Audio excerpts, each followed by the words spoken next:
এবং ফ্যাসিস্টদের যারা সমর্থক তারা এই সরকারি স্থান পাবে না এবং তাদের এখনো বিচার হয় নাই এবং শেখ হাসিনা দেশ ছেড়ে পালিয়েছে। অবশ্যই আগে ফ্যাসিজমের সাথে যারা জড়িত তার বিচার, গণহত্যার যারা দণ্ডিত, যারা হচ্ছে অপরাধী, তাদের বিচার আগে করতে হবে। তারপরে তারা এই দেশে রাজনীতি করতে পারবে কি পারবে না, বা তারপর তার সাথে আলোচনার পথটি পরিষ্কার হবে।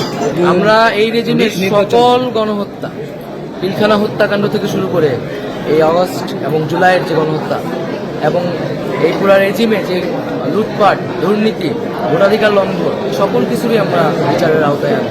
আমরা কিন্তু এই গণঅভ্যুত্থানের অনেক প্রতিশ্রুতি ছিল যে গণহত্যা থেকে শুরু করে সরকারের দুঃশাসনের বিচার করতে হবে। তো অন্তত আমরা কিন্তু সেটা একটা ট্রুথ কমিশন হতে পারে বা একটা তদন্ত কমিশন হতে পারে, অন্তত একটা প্রাথমিক উদ্যোগ বা কাজগুলো এই সরকারের থেকেই শুরু করে যেতে হবে। নাহলে মানুষের যে আস্থাটা আমাদের প্রতি আসলে সেই প্রতিশ্রুতির সাথে আসলে বেইমানি করা। কোন মন্ত্রণালয় পাচ্ছেন দায়িত্ব?